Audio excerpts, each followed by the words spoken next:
Uh, Chapter 7 is about momentum, and momentum is a quantity of motion that's dependent upon the amount of mass an object has.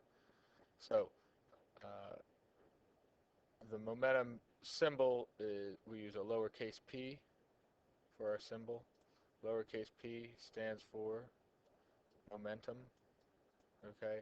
And it's a product of mass times velocity. So, p, momentum, is equal to mass times velocity.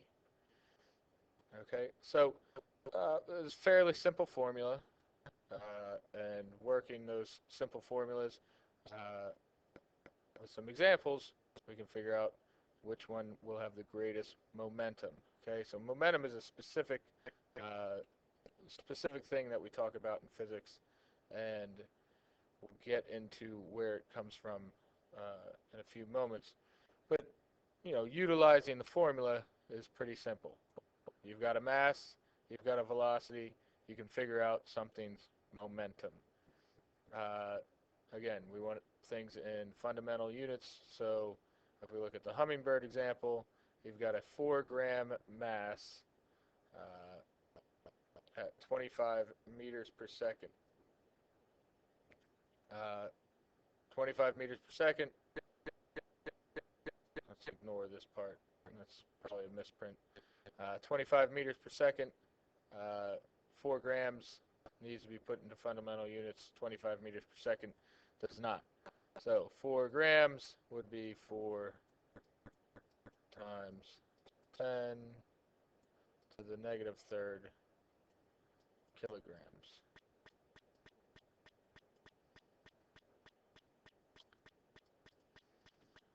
So the momentum of the hummingbird for part A is equal to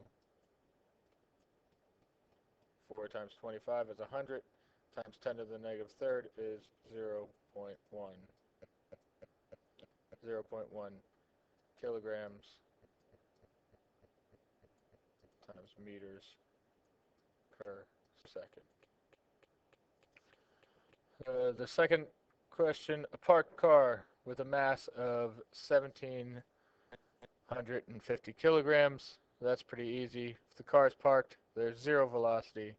0 times a mass means the momentum here is equal to 0. C, you have a wagon of with a mass of 8.5 kilograms being pulled at 5 meters per second. Pretty simple. P equals mass. This is mass times velocity. So 5 times 8.5 will give us a momentum equal to 42.5 kilograms times meters per second. Fastball with a mass of 149 grams, that's 0.149 kilograms.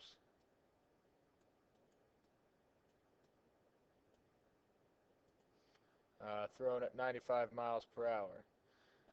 95 miles per hour, we convert that to meters per second. That's 42.5 meters per second. So the momentum is mass times velocity. Velocity 42.5 times 0.149,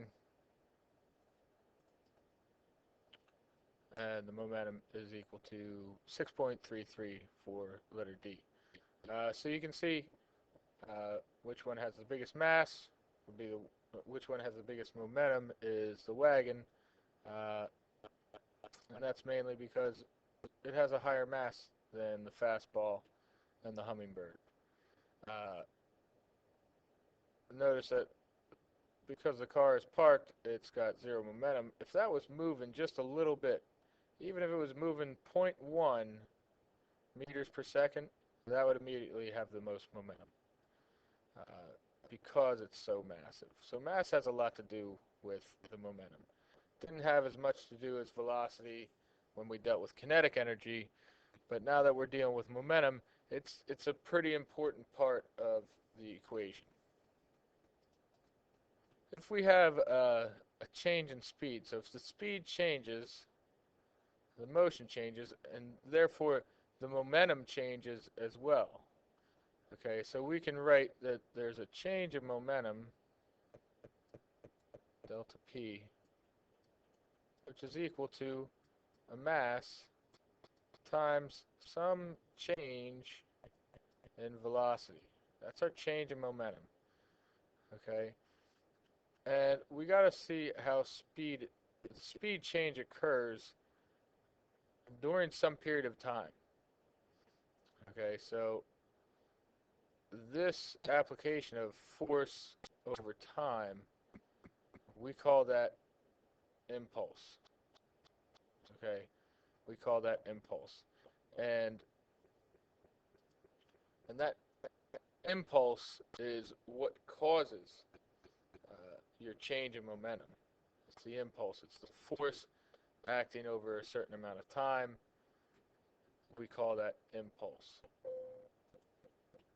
Therefore, we can call that change in momentum impulse. This is our impulse momentum theorem. This is the impulse. The change in momentum is impulse. Impulse is the force times your change in time. How long the force is acting is going to be equal to mass times your change in velocity. This is momentum. Momentum, change in momentum, and impulse are the same thing. Okay, they're equivalent. Change in momentum is impulse. This is impulse. So we define impulse by force times time. It's and we, show our change in momentum with the delta p. Interestingly, if you rework this equation and divide both sides by delta t, you'd end up with force equals mass times your change in velocity over your change in time. And we know change in velocity over change in time is an acceleration. So really the impulse momentum theorem is a reworking of Newton's second law. Force equals mass times acceleration. So keep that in mind. This is where that comes from. It doesn't just come out of thin air. And this is true if there's a constant force. If the force varies over the time, okay, something different, then that impulse is slightly different. So if you have a force versus time graph, the impulse is actually the area under the curve. The area under the curve is impulse.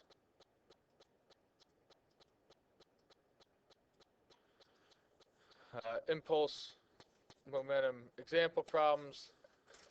We've got two of them, and real quick, we can shoot through these. During a storm, rain comes straight down with a velocity of 15 meters per second, and that should be hits the roof of a car perpendicularly. The mass of the rain is 0.06 kilograms, and the time of contact is 1 second before the rain stops. So you know the time that the force is acting over, and we want to find what that average force the rain experiences due to the roof. Okay, so there's a force that we're trying to figure out due to the roof, the time in contact we have. So we're going to use our impulse momentum theorem, change in velocity, and plug in numbers as they're applied. The time, 1 second. Mass, 0.06. Change in velocity, we're going from 15 to 0. So we have a negative 15 is our change in velocity. So our force is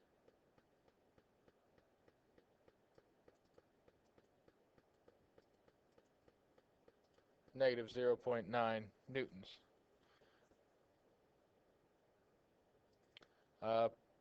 Number 2, you have a baseball with a mass of 140 grams. We're going to change that to kilograms right away. That's 0.14 kilograms.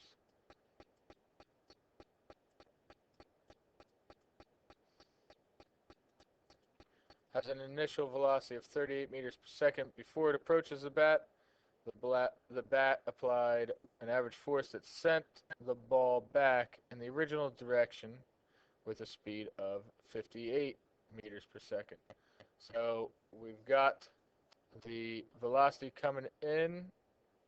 So let's pretend it's coming in this way, and we'll call that the negative direction. So you've got a velocity equal negative 38.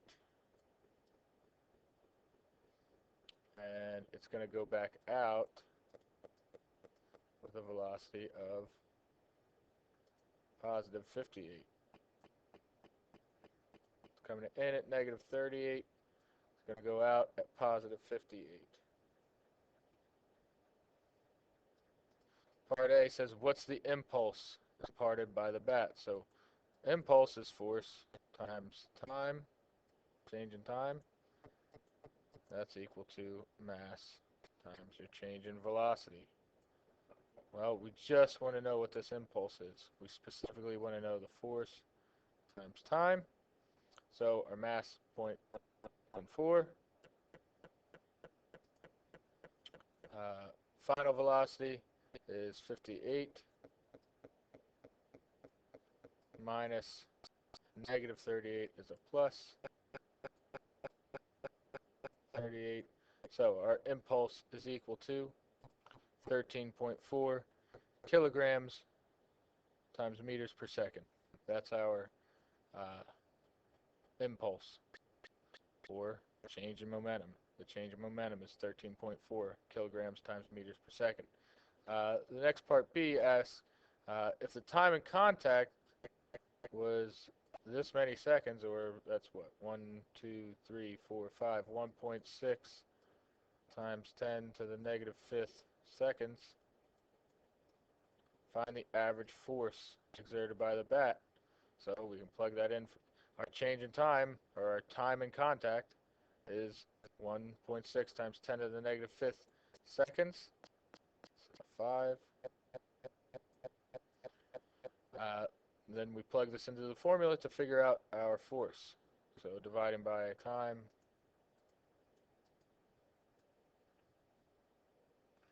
we get a force of 8.38 times 10 to the 5th when we do the math here. And we've got kilograms times meters per second per second. Meters per second is a meter per second squared, so that's an acceleration, that's a mass. Kilograms times meters per second squared, that is a Newton. That's your force exerted by the bat.